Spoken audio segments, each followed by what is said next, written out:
A partir de agora, você está no programa Justiça às Suas Ordens, veiculado pela TV Assembleia, sob a responsabilidade da Escola Superior da Magistratura do Estado do Piauí, com a adesão da Associação dos Magistrados Piauienses.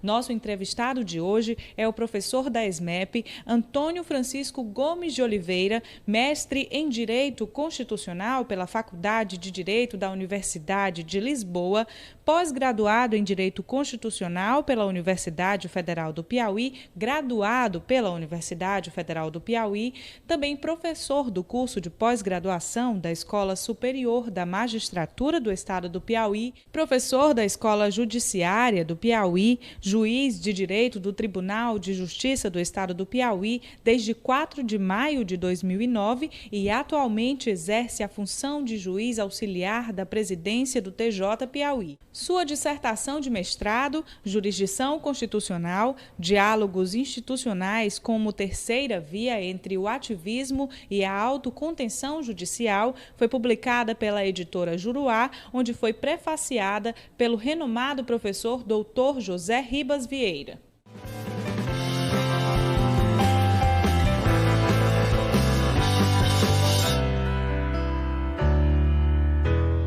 Registro a presença do nosso vice-diretor, doutor Tiago Aleluia, e agradecemos pela presença do nosso colega Antônio Oliveira para essa entrevista. Registro e agradeço também ao ilustre entrevistado pela dedicatória de que fui alvo quando do lançamento de sua dissertação de mestrado. Prezado colega Antônio Oliveira, como professor emérito e magistrado sintonizado com as preconizações dos novos tempos, qual a sua posição sobre a judicialização da vida e o ativismo judicial, defendidos por uns e contestados por notáveis constitucionalistas? Desembargador Edivaldo, os cordiais cumprimentos ao eminente desembargador Valério, ao meu colega, doutor Tiago Aleluia, e a todos os telespectadores desse conceituado programa, Justiça às Suas Ordens. Desembargador Edivaldo, inicialmente aqui parabenizar a Escola da Magistratura, através de Vossa Excelência, sempre um homem de vanguarda, né, trouxe essa ideia, né, colocou em prática um programa que atende não apenas a comunidade jurídica, mas a sociedade piauiense de um modo geral, né, que fica extremamente orgulhosa em ter programas do quilate deste. Bom, em relação ao tema proposto, nesta primeira pergunta, desembargador Edivaldo, um tema extremamente palpitante, né, que está na ordem do dia, qual seja o tema do ativismo e da judicialização, né? Na realidade, esses dois temas, nós podemos falar aqui para o nosso telespectador, eles estão envoltos, eles estão inseridos dentro de um tema maior, chamado a expansão global do Poder Judiciário. A expansão global do Poder Judiciário, exatamente expressão cunhada por dois autores, Tate e Wallinder, em uma obra que exatamente leva o mesmo nome, a expansão global do Poder Judiciário, onde vai retratar a atual situação que passou a desenvolver, que passou a assumir o Poder Judiciário no segundo pós-guerra em um modo especial, né? Esse avanço do constitucionalismo, esse avanço da jurisdição constitucional, do Poder Judiciário, ele se reflete de modo mais significativo no pós-guerra em constituições, sobretudo de países em que se vigia um regime totalitário, como, por exemplo, a Constituição Italiana, de 1948, a própria Lei Fundamental de Bonn, na Alemanha, 1949, posteriormente em Portugal, 1976, 78 na Espanha, e isso vai desaguar aqui no Brasil exatamente na famosa Constituição Cidadã de 1988, que traz para si valores almejados pela população, valores extremamente importantes que já estavam sendo difundidos na Europa e até mesmo nos Estados Unidos num período anterior ao entreguerras, por assim dizer. E o que é que nós observamos com essa expansão global do Poder Judiciário? Se outrora o poder ele era concentrado no legislativo, se outrora o poder ele passou a ser nutrido, ele passou a ser concentrado pelo executivo, sobretudo nos regimes ditatoriais, como os 4 aqui citados, respectivamente Mussolini, Hitler, Franco e Salazar, é isso? A Europa, então, passa a ter um temor desse poder concentrado na mão de um chefe de Estado. Né? A experiência outrora do século XVIII, um modelo legicêntrico, né? Aquela máxima onde o poder legislativo estava no auge, ela começa a dispersar, e o que se observa, então, nas palavras de Garapon, um famoso juiz francês, ele vai dizer o seguinte: na realidade, esses poderes políticos, eles não conseguem dar concretização àqueles valores que foram lançados nas constituições, nas suas cartas. Então, se lá nessas cartas, se lá nessas constituições se colocam promessas, essas promessas não estão sendo cumpridas. E quem passa a garantir, quem passa a ser o garantidor das promessas não cumpridas é exatamente o Poder Judiciário. Então, o Poder Judiciário, que outrora tinha um papel secundário, nas próprias palavras do Barão de Montesquieu, quando esboçou a teoria da tripartição de poderes, na realidade, até fazendo um parênteses muito rápido, esse esboço foi feito ainda por Aristóteles, 5 séculos antes de Cristo. Isso vem melhorado por Locke e, na realidade, ganha a fama com Montesquieu. É claro que com o aperfeiçoamento, posteriormente, dos federalistas. Mas o que observa, então, é que esse poder judiciário, que outrora, nas palavras de Montesquieu, não passava por aquele que apenas pronunciava as palavras da lei, era apenas o mero boca da lei, esse poder judiciário, então, é alçado a uma condição de destaque. Ele é alçado a uma constituição de destaque e passa, então, a dar garantia à concretização dos valores constitucionais. Com isso, então, aquele papel também desenhado por Kelsen, no que toca ao controle de constitucionalidade, quando se falava da famosa figura do legislador negativo, com essa nova roupagem do Poder Judiciário, o Poder Judiciário, em alguns instantes, assume também o papel de legislador positivo. Então, perceba uma evolução de um poder que outrora era um mero coadjuvante e passa a ser protagonista da decisão das mais variadas demandas sociais. Os grandes debates nacionais, e isso não é uma questão exclusiva do Brasil, isso mundo afora, sobretudo nos Estados Unidos e na Europa, esses debates, eles terminam por chegar às grandes decisões às cortes constitucionais. O que não é diferente do caso brasileiro, sobretudo com o Supremo Tribunal Federal, como o senhor muito bem falou na introdução, sobretudo a partir de 2008. Por que a partir de 2007, a partir de 2008? Por conta da nova composição do Supremo Tribunal Federal, que de uma linha mais conservadora, de uma linha mais restritiva, passa, então, a dar uma maior concretização a essa Constituição, fazendo com que se avoque, venha à tona o fenômeno do ativismo judicial. Na realidade, esses dois fenômenos, tanto o ativismo quanto a judicialização da política, são aquilo que eu chamo de um ingresso na era do protagonismo judicial. Esse protagonismo judicial, ele se reflete sobretudo por esses dois fenômenos, A judicialização decorrente de um modelo institucional, ou seja, isso faz parte de um mecanismo trazido pela própria Constituição de 88, ou seja, não há uma ação deliberada de um magistrado, por exemplo, praticar um ato de judicialização. É a própria Constituição, da forma com que foi promulgada, que assim trouxe esse mecanismo, que assim plasmou, assim desenhou na nossa Constituição. Situação diversa, situação diferente, por exemplo, do ativismo judicial. O ativismo judicial não, já é um modelo deliberado, onde através de uma ação de um magistrado, no afã de dar concretização aos princípios e garantias constitucionais, ele passa a trazer uma interpretação mais proativa, mais alargada, repito, sempre no afã de concretizar valores e garantias constitucionais. Então, talvez essa seja a grande distinção entre o ativismo e a judicialização. Distinção essa muito bem colocada também pelo próprio ministro Luiz Roberto Barroso. ele traz uma expressão bastante interessante, desembargador Valério, quando ele coloca, por exemplo, que o ativismo e a judicialização são muito próximos. Ele diz até que são primos, né? São de uma mesma família, né? São de uma mesma família, porém com significados diversos, né?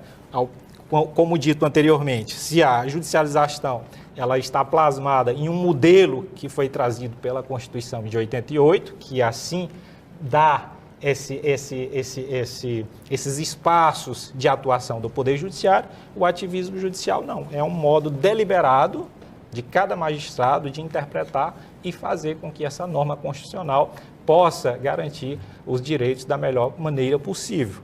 É claro que essa judicialização, é claro que esse ativismo judicial, ele, como tudo na vida, vão ter aqueles que o admitem, que o aceitam, e aqueles que o rejeitam, aqueles que aplaudem e aqueles que refutam, né, pelos mais variados argumentos. Em relação a esse ativismo judicial, é bom se lembrar que essa é uma discussão que já é travada nos Estados Unidos. Há quem diga desde o famoso caso Marbury vs. Madison, lá em 1803, quando foi inaugurado o controle de constitucionalidade, mas, sobretudo, já no século XX, né, findando a primeira metade do século XX para o início da segunda metade. Vão aparecer conceitos mais diversos, conceitos que exaltam esse ativismo, outros conceitos que trazem um tom pejorativo, né, quando, na realidade, a origem da expressão mais precisa, ao que se tem conhecimento entre os estudiosos, é que ela surgiu exatamente nos Estados Unidos por um jornalista, Arthur Chesney, quando em 1947 publicou na famosa revista Fortune um perfil dos magistrados que compunham a Suprema Corte Americana. Nós sabemos que, diferente aqui do Brasil, que são 11 ministros, lá nos Estados Unidos, a Corte Suprema tem a composição de 9 integrantes. Então, Arthur Chesney, a partir do perfil de cada um desses magistrados, disse, bom, tem aqueles que sempre têm um julgamento proativo, né, mais expressivo, mais atencioso aos direitos fundamentais, esses, então, ele classificou como sendo ativistas judiciais. Aqueles outros, por exemplo, que tinham um pensamento mais conservador, mais deferente ao legislador, mais defensivo, ele os chamou de autocontidos, até na expressão americana, auto-restraint, em relação à autocontenção. E, por sua vez, tinham aqueles da linha intermediária, os moderados que nem eram ativistas e tampouco autocontidos. Então, foi essa a expressão mais próxima, do surgimento da expressão ativismo judicial, exatamente para delinear esse perfil desses juízes norte-americanos. Como dito anteriormente, é claro que isso vai trazer aqueles que aplaudem e aqueles que rechaçam, Porque alguns vão dizer, bom, o juiz não pode ser ativista, o juiz não pode fazer uma interpretação além do seu sentido literal. E o dizem isso porque, supostamente, se o magistrado assim o faz, estaria violando, por exemplo, o princípio da tripartição de poderes, leia-se, funções. É isso? Porque descambaria, porque estaria alargando uma competência que provavelmente estaria afeta ou ao legislativo, na maioria das vezes, ou quando se tratar de políticas públicas, de repente, o próprio poder executivo. Os entusiastas não, os entusiastas lhe dizem não, nós devemos não apenas nos cingir enquanto julgadores de uma literalidade da lei, mas sim procurar o melhor sentido da Constituição. Para quê? Para que se dê garantia a máxima efetividade das normas constitucionais. Então, nesse sentido, o Poder Judiciário, o magistrado, deve se esforçar para dar o melhor sentido constitucional. Professor Oliveira, dentro desse contexto da sua substanciosa explanação, o senhor falou em ativismo judicial e, qual foi o outro tema? Judicialização. E judicialização. Aí surge o questionamento, que eu faço a pergunta ao senhor. Quais os fatores desses dois fenômenos? Excelente pergunta, desembargador Valério. Na realidade, os fatores são os mais diversos, São os mais diversos. No entanto, eu poderia destacar aqui 4 fatores importantes. Um deles, o primeiro, seria um processo de constitucionalização abrangente, que ocorreu a partir de 1988, com a Constituição Cidadã, ou seja, na realidade, o legislador constituinte, temeroso daquele período de cerceamento de liberdade que ocorreu no período militar, ele quis trazer para a nossa Carta Constitucional o máximo de direitos possíveis, né? Tanto nos direitos fundamentais, nos direitos sociais, né? Ele termina sendo um tanto quanto pródigo, né? Quando nós comparamos com outras constituições bastante enxutas, como por exemplo a americana, e outras constituições europeias, por exemplo. Então, esse processo de constitucionalização abrangente, ele trouxe uma série de direitos que outrora não eram abrangidos do ponto de vista positivados, que não apareciam expressamente na Constituição. Ora, se o legislador constituinte traz uma série de direitos, uma série de institutos para dentro da Constituição, é natural que o cidadão, é natural de que aquele que se sinta prejudicado em uma relação social venha bater as portas do Poder Judiciário. E o Poder Judiciário tem que dar uma resposta. Então, esse é um dos fatores que contribui para esse expansionismo, para esse protagonismo judiciário, sobretudo através da judicialização e do ativismo. Um outro componente, um outro fator de bastante destaque seria, também com essa Constituição de 88, a implementação de um sistema híbrido de controle de constitucionalidade, né? Nós sabemos que lá atrás, na nossa segunda Constituição, em 1889, na realidade, 1891, perdão, nós importamos um modelo do controle difuso dos americanos. E, posteriormente, já em 46, com a emenda em 67, nós importamos um modelo europeu de Kelsey, aquele modelo concentrado, né, onde um número específico de legitimados pode provocar o Supremo Tribunal Federal no que toca à constitucionalidade ou à inconstitucionalidade de leis e normas. Ora, se, do ponto de vista do controle concentrado, a nossa Corte Maior, o Supremo Tribunal Federal, que antes da Constituição 88 só tinha um legitimado, qual seja o Procurador-Geral da República, com a Constituição de 88 esse número é elevado. Nós temos aí 9, 10 legitimados que podem provocar o Supremo Tribunal Federal no que toca ao controle concentrado de constitucionalidade. Não bastasse isso, mantivemos a nossa tradição desde a República, quando então temos o controle híbrido, como dizia, importado dos americanos, onde qualquer juiz ou tribunal pode declarar a constitucionalidade ou inconstitucionalidade de uma norma em caráter incidental, ou seja, dentro do processo. Um terceiro fator, desembargador Valério, que também contribui para o ativismo judicial, melhor dizendo, não só para o ativismo, mas para a judicialização, seria o quê?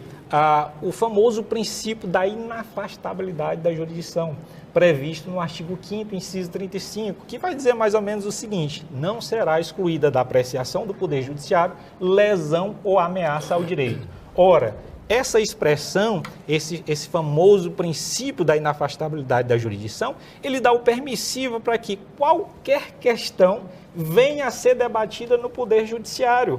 Perceba, qualquer pessoa pode provocar o Poder Judiciário a matéria que for. Se ele vai ter direito ou não, se vai ser procedente ou não, é outra coisa. Mas o direito de provocar, o direito de via juízo, o direito de provocar a tutela estatal está garantido por esse princípio da inafastabilidade da jurisdição. Qualquer do povo, qualquer pessoa. E um último fator, né, desses que eu elenquei aqui como em destaque, para esses fatores que contribuíram com o protagonismo, que colaboram para esse protagonismo do Poder Judiciário, ele é bastante recente, ou talvez nem tão recente. É aquilo que eu chamo de uma famosa letargia dos poderes políticos, né? Sobretudo do poder legislativo. O que nós observamos é uma reclamação generalizada da população em que diz que o poder legislativo não exerce o seu papel.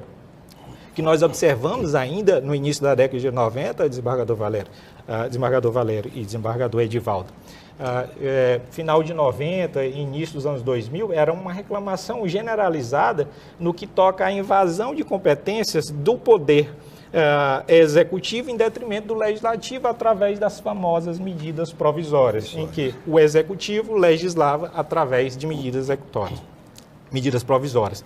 E essa reclamação também vem ser feita em detrimento do Poder Judiciário, em que segmentos, sobretudo do Poder Legislativo, sobretudo do Poder Legislativo, passam a reclamar de uma indevida, de uma suposta indevida intromissão do Poder Judiciário em sua matéria, ou seja, a matéria de inovar na ordem legislativa, já que isso é matéria afeta, por excelência, ao Poder Legislativo. Ora, mas se esse Poder Legislativo, cuja sua função precípua é legislar, uma delas é legislar, não faz o seu papel, e se a nossa Constituição delimita, traz um rol de direitos, de garantias e de mecanismos jurídicos para concretizar, e se esse Poder Judiciário tem o dever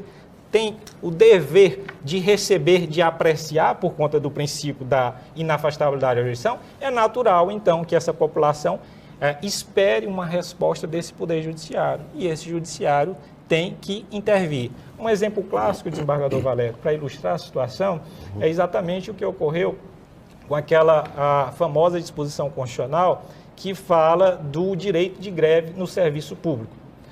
Em que pese a Constituição falar desse direito de greve no serviço público, o legislador ordinário nunca legislou, ele nunca regulamentou, nunca trouxe à tona uma lei dizendo em que características, em que momentos, em que circunstância esse servidor público pode, de fato, fazer jus a esse direito de greve. Então, por sucessivas vezes, o Supremo Tribunal Federal foi provocado e passou a criar uma espécie de norma para casos concretos, com analogia na lei de greve do serviço privado. Ou seja, nos moldes mais ou menos da CLT. Para quê? Exatamente para não deixar desamparado aquele que bate às portas do Poder Judiciário. Então, essa letargia dos poderes políticos, sobretudo do Poder Legislativo, tem legitimado o Poder Judiciário a dar uma resposta, não proposital, mas porque é obrigado pela própria Constituição a se pronunciar sobre aquelas matérias que chegam a si para deliberação. Muito bem. Em 1973, a Suprema Corte norte-americana, através de um polêmico julgamento, iniciou a construção de uma doutrina sobre o devido processo legal substantivo. Essa posição passou a ser tida como marco histórico e jurisprudencial inovador, interessante e ampliativo, por meio da qual, com observância de certos critérios, admitiu-se o aborto à mulher daquele país em caso de gravidez indesejada. Tal interpretação, apoiada no devido processo legal substantivo, guarda uma certa semelhança com a que foi chamada de antecipação terapêutica do parto, referindo-se às hipóteses de fetos anencefálicos, porque estas condutas estão previstas expressamente como criminosas nos artigos 124, 126 e 128 do nosso Código Penal. Caro colega, como encara esses dois posicionamentos e, sobre eles, qual a sua opinião pessoal? O caso citado, desembargador Edivaldo, o famoso precedente do constitucionalismo norte-americano, envolvendo aquilo que se chamou o Lindy Case Roy versus Wade, onde exatamente a Corte Suprema Americana foi chamada a se pronunciar sobre questionamentos que estavam havendo em alguns estados, americanos, onde se passou a discutir o direito da mulher poder interromper a gravidez. Alguns estados, entre 60 e 1970, alguns estados americanos, em decisões dos seus respectivos estados, passaram a dar esse permissivo. O caso foi questionado, chegou então à Suprema Corte Americana, e a Suprema Corte Americana, após intensos debates, após fervorosos e intensos debates, decidiu, com base na autonomia da vontade da mulher, com base no direito de liberdade da mulher, passou a permitir que as mulheres pudessem praticar o aborto. Passassem a praticar o aborto. Repito, a decisão extremamente polêmica para a época, mas que a composição da Suprema Corte naquela época trouxe esse permissivo. Situação não muito distante, né, relativamente parecida, houve aqui no Brasil com o julgamento da famosa ADPF número 54, né, de relatoria do senhor ministro Marco Aurélio de Mello. Lá também se passou a questionar sobre a possibilidade de que pudesse ser feita a interrupção de gravidez, porém específica no que toca aos anencéfalos, ou seja, aquelas crianças que já se sabiam que teriam problema com a formação do crânio, é isso?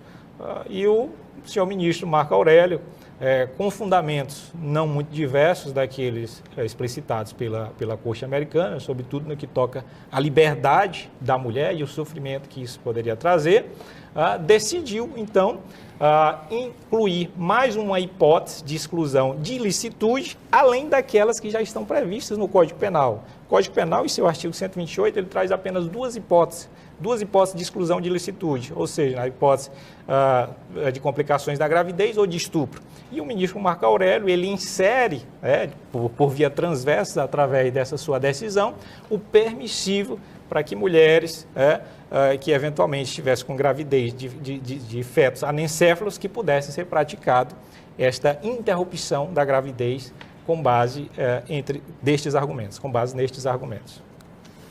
Terminamos o nosso prazo, né? Gostaríamos até de continuar com a entrevista, pela sua objetividade, pela sua consistência e pela sua judiciosidade. Nós aqui apenas, neste momento, né, em nome da escola, agradecemos a sua presença, a sua disponibilidade, a sua judiciosa, a sua substanciosa manifestação. A escola se sente honrada com a sua presença e o colega sabe disso, como um dos seus orgulhos, né? Como mestre respeitado, como professor acatado, como professor adorado e de que todos nós gostamos. Muito obrigado. Obrigado, senhor. Obrigado, senhor. Obrigado, senhor.